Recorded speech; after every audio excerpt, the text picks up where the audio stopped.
दोस्तों आज की वीडियो में हम लोग बात करने वाले हैं आईएसएम से रिलेटेड इंटरनेशनल सेफ्टी मैनेजमेंट के बारे में।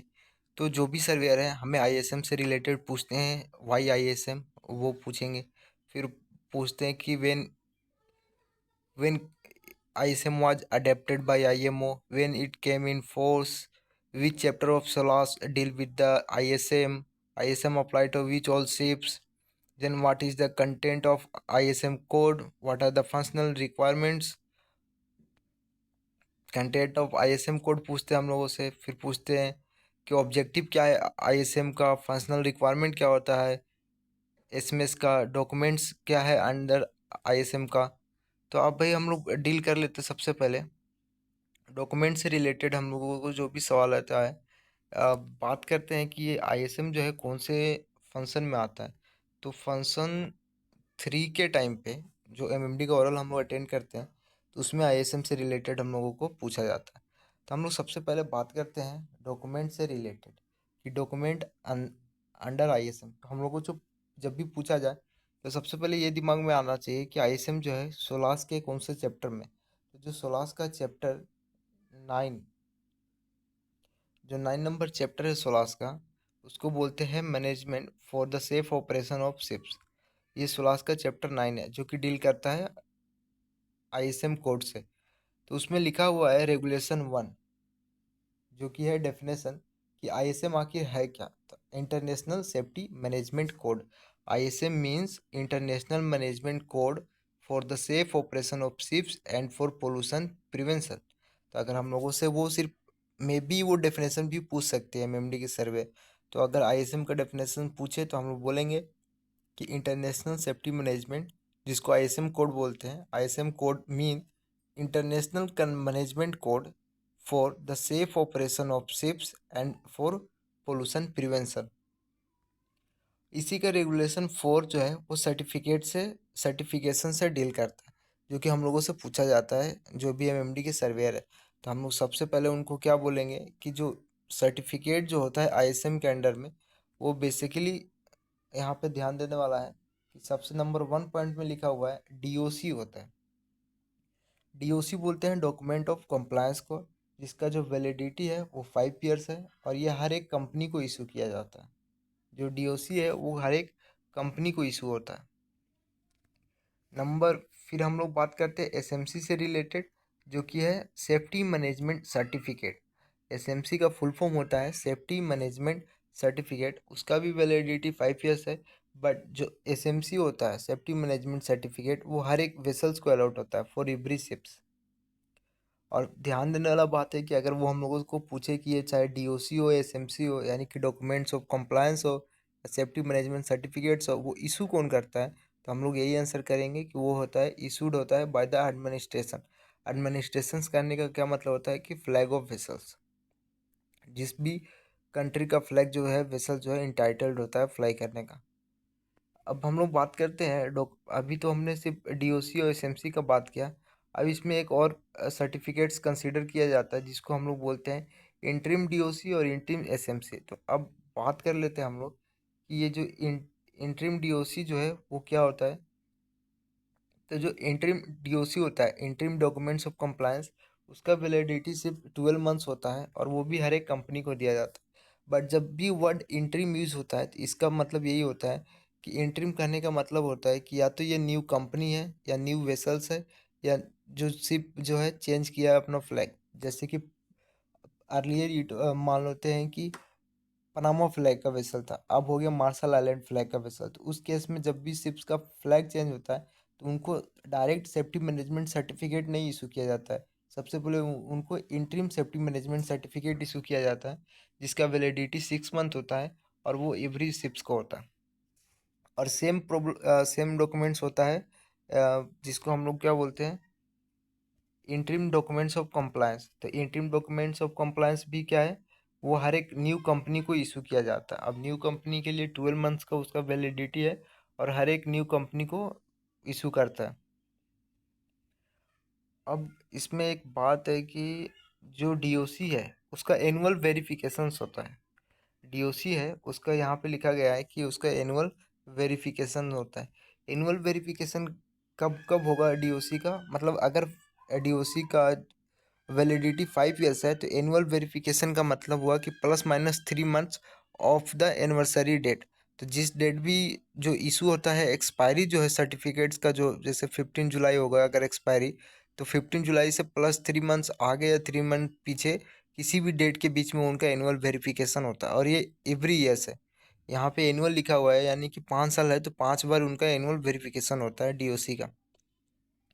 सेकेंड पॉइंट बोलता है एसएमसी के लिए, तो एटलीस्ट 1 इंटरमीडिएट वेरिफिकेशन होता है between the second and third anniversary date. तो जो भी दूसरा या तीसरा एनिवर्सरी डेट होता है उसके बीच में हम लोग एसएमसी यानी कि वेसल्स का सेफ्टी मैनेजमेंट सर्टिफिकेट्स के लिए एक इंटरमीडिएट वेरिफिकेशन किया जाता है। और जो आईएसएम जो है सेफ्टी मैनेजमेंट सिस्टम डीपीए, जिसको हम लोग डेजिग्नेटेड पर्सन अश्योर होते हैं, इन सब के साथ में जो है आईएसएम ही डील करता है। बट एक चीज़ ध्यान देने वाला बात होता है कि अगर जो भी ये एनुअल वेरिफिकेशन है या इंटरमीडिएट वेरिफिकेशन हो रहा है, अगर इसमें वेसल जो है कंप्लाई नहीं करता है आईएसएम का रिक्वायरमेंट से, तो इनका जो भी डीओसी हो या सेफ्टी मैनेजमेंट सर्टिफिकेट्स होता है उसको टोटली विड्रॉ कर दिया जाता है, और जितने भी सर्टिफिकेट्स होते हैं वेसल्स को उसको कैंसिल कर दिया जाता है। तो जब अगर हम लोग सर्टिफिकेट से रिलेटेड हम लोग बात कर लिए, तो अब आते हैं हम लोग क्या कि कंटेंट ऑफ आईएसएम से रिलेटेड। तो बेसिकली हम लोगों से पूछ लिया जाता है कि आईएसएम का कंटेंट क्या है, तो सिंपल है। पार्ट ए में इम्प्लीमेंटेशन है और पार्ट बी में सर्टिफिकेशन एंड वेरिफिकेशंस होता है। और जो इसका अपेंडिक्स है उसमें बस 4 ही अपेंडिक्स लिखा है। फर्स्ट है कि आप फॉर्म ऑफ डीओसी है, मतलब डॉक्यूमेंट्स ऑफ कंप्लायंस। सेकंड है the safety management certificates. Third हो गया इंटरिम डीओसी, और फोर्थ है इंटरिम सेफ्टी मैनेजमेंट सर्टिफिकेट। तो जैसे ही हम लोगों को सर्टिफिकेट्स पता चल गया कि जो आईएसएम से रिलेटेड सर्टिफिकेट क्या है, एक तो डीओसी है और एक एसएमसी होता है, सेफ्टी मैनेजमेंट सर्टिफिकेट। और सेम इंट्री में अगर हम लोग इशू कर लगा देते हैं उसके शुरू में, यानी कि वो किसी न्यू शिप्स को मिल रहा है या न्यू कंपनी को मिल रहा है, नहीं तो अभी उसका वेसल्स का जो है फ्लैग चेंज हुआ है, तो उस केस में ये जो भी 4 डॉक्यूमेंट्स है वो अपेंडिक्स में उन्होंने आईएसएम के अपेंडिक्स में है। और पार्ट ए होता है implementation, part B certification and verification, और अपेंडिक्स में क्या है, फॉर्म है डीओसी का, एसएमसी है, देन इंटरिम डीओसी है और इंटरिम सेफ्टी मैनेजमेंट सर्टिफिकेट्स है।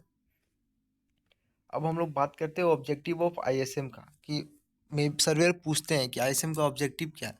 तो ऑब्जेक्टिव जो होता है आईएसएम कोड का है कि to ensure the safety at sea, prevention of human injury और लॉस ऑफ लाइफ, और avoidance of damage to the environment. Basically जो अभी हमने इसका डेफिनेशन पढ़ा था आईएसएम का, मतलब international safety management code means the international management code for the safe operation of ships and pollution prevention. तो उसी को इन्होंने बता रखा है कि इंश्योर करता है सेफ्टी ऑफ शिप, सेफ्टी का एट सी। सेकेंड है ह्यूमन इंजरी और लॉस ऑफ लाइफ को प्रिवेंट करता है, और अवॉइड करता है डैमेज टू द इन्वायरमेंट को। यही ऑब्जेक्टिव है आईएसएम का। तो अगर हम लोगों से सर्वेयर पूछते हैं तो हम लोग ऐसे ही 3 पॉइंट हम लोग उनको बता देंगे। अब हम लोग नेक्स्ट में बात करते हैं कि जो फंक्शनल रिक्वायरमेंट होता है एसएमएस का। एसएमएस करने का मतलब होता है सेफ्टी मैनेजमेंट सिस्टम। अब सेफ्टी मैनेजमेंट क्या है कि every company should develop and implement and maintain the safety management system. तो हर एक जहाज़ पे जो जो भी कंपनी है, हर एक कंपनी ने क्या किया है, अपना एक एसएमएस डेवलप करके रखा है। तो वो उनका रिक्वायरमेंट नहीं है, कंपनी का रिक्वायरमेंट नहीं है कि वो एसएमएस को डेवलप करे और हम लोगों से उसे इम्प्लीमेंट करवाते हैं और उसको मेंटेन करने के लिए डेली बेसिस पे, वीकली बेसिस पे, मंथली बेसिस पे हमें क्लोज करने बोलते हैं। वो जो एसएमएस है, सेफ्टी मैनेजमेंट सिस्टम है, वो फंक्शनल रिक्वायरमेंट्स ही होता है आईएसएम कोड का। वो आईएसएम कोड के लिए ही है। अगर अब जिस भी कंपनी का वेसल्स पे एसएमएस नहीं है तो उस वेसल्स का जो एसएमसी होता है, सेफ्टी मैनेजमेंट सर्टिफिकेट्स होता है, उसको इनवैलिड कर दिया जाता है सर्वे के टाइम पे। तो अब हम लोग इसमें देख लेते हैं कि फंक्शनल रिक्वायरमेंट क्या होता है। तो टोटल इसका फंक्शनल रिक्वायरमेंट हम लोगों के पास 6 पॉइंट है। तो हम लोग सर्वेयर को बोल देंगे कि इसका जो फर्स्ट फंक्शनल रिक्वायरमेंट होता है कि safety and environmental protection policy. तो जो सेफ्टी मैनेजमेंट सिस्टम है वो उसमें कंसीडर करना चाहिए जो भी सेफ्टी रिलेटेड इशू हो या इन्वायरमेंटल को कैसे प्रोटेक्ट कर सके, उससे रिलेटेड पॉलिसी को वो डेवलप करते हैं अपने सेफ्टी मैनेजमेंट सिस्टम में। सेकेंड पॉइंट है instruction and procedure to ensure the safe operation of ships, protection of environment in compliance with the relevant and the flag state legislation. तब second point में सिर्फ उन्होंने यही बोला है कि जो भी ऑपरेशन है शिप्स का उसको आप कैसे इंश्योर करेंगे सेफली, और सेकेंड है प्रोटेक्ट करेंगे इन्वायरमेंट को इन कंप्लायंस विद जो जैसे मार्पोल हो, किसी भी फ्लैग स्टेट का एडिशनल रिक्वायरमेंट है तो उन सब से कंप्लाई करेंगे कैसे, उसके लिए वो अपने एसएमएस में डेवलप करते हैं। थर्ड पॉइंट बोलता है define level of authority and line of communication. तो जो भी कंपनी में है बिटवीन एंड अमंग्स शोर एंड सीबोर्ड लेजिस्लेशन, तो जब भी अगर बात जो भी लाइन ऑफ कम्युनिकेशन होता है, अगर हम लोग जो भी अथॉरिटी है चाहे वो शिप पे हो या शोर पे हो, तो उन दोनों के बीच में जो भी कम्युनिकेशन होगा वो कैसे डिफाइन किया गया है, वो चीज़ें सेफ्टी मैनेजमेंट सर्टिफिकेट्स में होती है। या बोले कि किस इशू के लिए हम लोगों को किनको कांटेक्ट करना होता है, जैसे अगर सिक्योरिटी थ्रेट है तो उसके लिए हमें कैसे अपना जो भी कंपनी का सिक्योरिटी ऑफिसर होता है उसको कांटेक्ट करते हैं। अगर वेसल के ऑपरेशन से रिलेटेड कोई इशू है तो हम लोग अपने डीपीओ को कांटेक्ट करते हैं, तो ये उसके बारे में बोल रहे हैं। पॉइंट नंबर 4 अगर बात करते हैं तो procedure for reporting accident and NC. NC का मतलब हो गया नॉन कन्फर्मिटी। तो प्रोसीजर सेफ्टी मैनेजमेंट सिस्टम में वो टोटली एक प्रोसीजर्स वहाँ पे हर एक कंपनी को देना है कि कैसे हम लोगों को एक्सीडेंट को हमें रिपोर्ट करना है और कैसे हम लोग एनसी जो है नॉन कन्फर्मिटी को हम लोग डील करते हैं, उसका क्या प्रोसीजर्स है। फिफ्थ पॉइंट बोलता है procedure to prepare for and respond to emergency situation. और अगर जो भी इमरजेंसी सिचुएशन है, जैसे कि हर एक कंपनी का क्यूएचएससी मैनुअल होता है, तो उसमें क्या होता है कि किसी भी इमरजेंसी से रिलेटेड जो भी ऑफिसर्स हैं उनका ड्यूटीज़ क्या है, वो सारा चीज़ उसमें कंपनी का मेंशंस होता है। तो इमरजेंसी कहने का कैसे, जैसे फायर हो गया, अबेंडेंस हो गया, अ, उसके बाद कोलिशन हो गया, ग्राउंडिंग हो गया, तो किसी भी टाइप का जो इमरजेंसी है तो उस केस में क्या क्या हमें हमें हम लोग कैसे ऑन बोर्ड हम लोग रिस्पॉन्ड करेंगे, किन अथॉरिटी को हम लोग इन्फॉर्म करेंगे ताकि वो रेस्क्यू कर सके। और तो उससे रिलेटेड हर एक जो इन्फॉर्मेशन है, जो भी प्रोसीजर्स होता है उसको उन्होंने एसएमएस में डाल रखा है। और इसका लास्ट जो फंक्शनल रिक्वायरमेंट है 6 नंबर, जो कि बोलता है procedure for internal audit and management review. तो जो आईएसएम कोड का ये रिक्वायरमेंट्स होता है कि जो कंपनी भी है वो अपना इंटरनल ऑडिट करते रहती है, अपना सेफ्टी मैनेजमेंट सिस्टम या जो भी डॉक्यूमेंट्स आईएसएम कोड का रिक्वायरमेंट्स है उसको फुलफिल करने के लिए, और वो उनका review time to time submit करना होता है। तो ये 6 पॉइंट है अपना फंक्शनल रिक्वायरमेंट होता है आईएसएम सेफ्टी मैनेजमेंट सिस्टम का। अगर सर्वेयर हम लोग से पूछते हैं कि what is the functional requirement of SMS, तो हम लोग यही 6 पॉइंट को हम लोग को बताना हो। अब हम लोग बात करते हैं जो कि कंटेंट ऑफ आईएसएम था, जो कि अभी हमने बात किया था कि पार्ट ए में इम्प्लीमेंटेशन होता है, पार्ट बी में सर्टिफिकेशन एंड वेरिफिकेशन होता है, और अपेंडिक्स में क्या होता है form of DOC, SMC, interim DOC, interim SMC. अगर हम लोग इसमें देख ले तो टोटल पार्ट है इम्प्लीमेंटेशन में टोटल 12 पॉइंट्स उन्होंने कवर किया है आईएसएम के कोड में। जैसे नंबर 1 पॉइंट है general, number 2 safety and environmental protection policy, number 3 company responsibility and authority, number 4 designated person, number 5 master responsibility and authority, number 6 resources and personal, number 7 shipboard operation, number 8 emergency preparedness, number 9 report and analysis of NC जो कि non conformity है, accident and hazardous occurrence, number 10 maintenance of ship and equipments, number 11 documentation, number 12 company verification review and evaluation. Part भी क्या है certification और verification से related बात करता है, जो कि नंबर 13 आता है सर्टिफिकेशन एंड पीरियोडिकल वेरिफिकेशन, जो कि हम लोगों को पता है जो कि डीओसी यानी कि डॉक्यूमेंट्स ऑफ कंप्लायंस के केस में एनुअल वेरिफिकेशन था, और एसएमसी सेफ्टी मैनेजमेंट सर्टिफिकेट के केस में इंटरमीडिएट वेरिफिकेशन था। नंबर 14 क्या है इंटरिम सर्टिफिकेशन। इंटरिम वर्ड हमें पता है किसी भी न्यू शिप, न्यू कंपनी या वेसल का फ्लैग चेंज हुआ।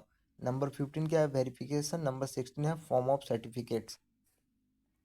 और अपेंडिक्स तो हम लोगों को अब पता ही। तो इसमें अगर बेसिकली अगर पूरा याद भी नहीं रख सकते तो कम से कम इतना हमें याद रखना है कि इसमें रिस्पॉन्सिबिलिटी जो वर्ड है वो बहुत बार यूज़ किया गया है। जैसे कि अगर नंबर 3 में हम लोग बात करते हैं तो वहाँ पे बात किया गया है कि कंपनी का क्या रिस्पॉन्सिबिलिटी है और अथॉरिटी है। नंबर 5 पे बात किया गया है मास्टर का रिस्पॉन्सिबिलिटी और अथॉरिटी, डीपीए के बारे में बात करता है, डेजिग्नेटेड पर्सन। तो हमें पता है आईएसएम ही डील करता है डीपीए से रिलेटेड इशू को। नेक्स्ट क्या है, डॉक्यूमेंटेशन। आईएसएम, अगर किसी भी हम लोग जब भी बात करते हैं तो ISM is all about documentation. तो ये तो एक पॉइंट है ही कि सिर्फ आईएसएम का मतलब ये हर एक जो काम कर रहे हैं वो सब डॉक्यूमेंटेशन फॉर्म में होना चाहिए। फिर कंपनी का वेरिफिकेशन हो गया, रिव्यू हो गया। और सबसे इजी क्या है कि यहाँ पे इमरजेंसी प्रिपरेशनस, कि इमरजेंसी सिचुएशन में क्या क्या हम लोग को क्या क्या प्रिपरेशन करना होता है ताकि हम लोग इमरजेंसी को हम लोग डील कर सकते हैं। फिर जो मेंटेनेंस है शिप एंड इक्विपमेंट्स का, फिर ये एनसी से रिलेटेड रिपोर्ट और एनालिसिस है। शिप बोर्ड ऑपरेशनल्स हो गया, रिसोर्सेज एंड पर्सनल्स हो गए। तो ऐसे करके ये नॉर्मल है कि हम लोगों की ये कंटेंट जब भी सर्वेयर पूछे तो हम लोगों को ऐसे ही बताना पड़ेगा। पार्ट बी में क्या है, सर्टिफिकेशन है एंड पेरियोडिकल वेरिफिकेशन हो गया, इंटरिम सर्टिफिकेशन हो गया, वेरिफिकेशन हो गया और फॉर्म ऑफ सर्टिफिकेट। मतलब अगर पार्ट बी बात करते हैं तो सिर्फ और सिर्फ सर्टिफिकेट और वेरिफिकेशन से रिलेटेड इशू को डील करता है। इसलिए जो पार्ट बी का जो हेडलाइन है वो है सर्टिफिकेशन एंड वेरिफिकेशन। तो पहला बोल देंगे कि सर्टिफिकेशन है, सेकेंड इंटरिम सर्टिफिकेशन है, फिर वेरिफिकेशन है, फिर फॉर्म ऑफ सर्टिफिकेट्स है। अब हम लोग बात करते हैं आईएसएम जो है कि आईएसएम कोड का ज़रूरत क्यों पड़ा। और फिर इसके बाद हम लोग बात करेंगे कि आईएसएम कोड को आईएमओ ने अडॉप्ट कब किया। अगर हम लोग यहाँ पे देखें, IMO adopted the ISM code on 23 नवंबर 1995, यानी कि 23 नवंबर 1995 को आईएसएम कोड को आईएमओ ने अडॉप्ट किया था। और सेकेंड पॉइंट बोलता है कि इंटर इन फोर्स ऑन 1 जुलाई 1998, यानी 1 जुलाई 1998 को आईएसएम कोड जो है इन फोर्स है। तो अगर इसमें बात करते हैं जो management for safe operation of ships था सोलास का चैप्टर 9, तो उसको 1994 में ऐड किया गया था। 1994 में क्या किया गया था, सोलास के जो चैप्टर 9 है उसको ऐड किया गया था। अब नेक्स्ट बात हम लोग डिस्कस करते हैं कि सबसे पहले हमने तो डिस्कस कर लिया है कि आईएसएम आया कब, 23 नवंबर 1995 को। वो कब से इन्फोर्स है, 1 जुलाई 1998 से। सोलास का चैप्टर 9 कब एडेड हुआ, तो 1994 में। अब बात करते हैं आईएसएम किस वेसल्स के लिए अप्लाई एप्लीकेबल है। तो जो आईएसएम कोड है वो अप्लाई करता है ऑल शिप्स को। ऑल शिप्स कहने का मतलब हुआ कि जो भी कार्गो शिप है और 500 ग्रोस टनेज एंड अपवर्ड। और सेकेंड होता है पैसेंजर शिप्स। बट इसमें एक्सेप्शन होता है ऑल शिप्स में कि do not apply on the government operated ships is for the non commercial purpose. तो जो भी गवर्नमेंट ऑपरेटेड वेसल्स होते हैं तो उन सारे वेसल्स के लिए आईएसएम कोड अप्लीकेबल नहीं होता। अब हम लोग इसका कहानी देखते हैं कि आखिर आईएसएम आया क्यों। तो during 1980 there was poor management standard in the shipping and many accident investigation revealed major error on the part of management. 1980 के दशक में क्या हो रहा था कि जो बहुत ही मैनेजमेंट जो था बहुत ही पुअर था, तो जिससे लोगों को बहुत ज़्यादा इंजरी होती थी। और जितना भी इन्वेस्टिगेशन किया गया इंजरी से रिलेटेड या जो भी एक्सीडेंट हो रहा था, तो उसमें यही पता चला कि जो मेजर एरर जो है ऑन पार्ट ऑफ मैनेजमेंट, यानी कि जो कंपनी थी वही प्रोवाइड नहीं करते थे, चाहे जो भी इशू हो। तो वहाँ पे पुअर मैनेजमेंट था कंपनी का। सेकेंड क्या है, the herald of the free enterprises, a roro passengers ferry which was capsize on 6 March 1987। तो बोलता है ये एक जहाज़ है जिसका नाम है हेराल्ड ऑफ फ्री एंटरप्राइजेस, जो कि एक रोरो पैसेंजर्स फेरी था। और वो वेसल जो है वो कैप्साइज कर जाता है 6 मार्च 1987 को। तो 6 मार्च 1987 को वो कैप्साइज क्यों किया, शिप लेफ्ट हार्बर बोर्ड और ओपन। तो जो जहाज़ जो था जब भी वो हार्बर से निकला था तो उसका जो बोर्ड और था वो ओपन था। तो जो पहले के रोरो पैसेंजर्स फेरी होते हैं तो उसमें बोर्ड और होता था जो कि वो ओपन रह गया था। तो उसके कारण जो है उसमें पानी आ रहा था जिसके कारण वो कैप्साइज कर गया, हेराल्ड ऑफ फ्री इंटरप्राइजेस। तो बोला कि during the same year in 1987 IMO assembly. तो 1987 क्या है, 1987 में जब वो रोरो पैसेंजर्स फेरी जो है द नाम क्या है उसका, the herald of free enterprises. तो जब भी वो कैप्साइज किया तो उस ईयर में क्या किया गया कि आईएमओ का असेंबली, जो कि असेंबली क्या होता है आईएमओ का, जो कि हाईएस्ट गवर्निंग बॉडी होता है, तो आईएमओ के असेंबली ने अपना एक मीटिंग बुलाया जिस called upon the maritime safety committee to develop the guideline concerning seaboard and shore based management to ensure safe operation of roro passengers ferry. तो उन्होंने मेरीटाइम एमएससी यानी कि मेरीटाइम सेफ्टी कमेटी को बोला कि आप एक गाइडलाइन डेवलप कीजिए जिससे कि ये कंफर्म कर सकते हैं कि जो भी सीबोर्ड या शोर बेस्ड मैनेजमेंट होता है ताकि जो भी रोरो पैसेंजर्स फेरी है उनका सेफ ऑपरेशन हो सके। तो ये इन सारे इशू से रिलेटेड इन सारे इशू को डील करने के लिए उन्होंने आईएमओ ने आईएसएम कोड को अडॉप्ट किया था। तो वही था, आईएमओ ने आईएसएम कोड को 23 नवंबर 1995 को अडॉप्ट किया और इन फोर्स है 1 जुलाई 1998 से। और सोलास का जो चैप्टर 9 है आईएसएम कोड से डील करता है जो कि 1994 में आया था। और आईएसएम जो है अप्लाई करता है कि all cargo ships of 500 gross tonnage and upward और पैसेंजर्स वेसल्स के लिए, but do not apply on government operated ships।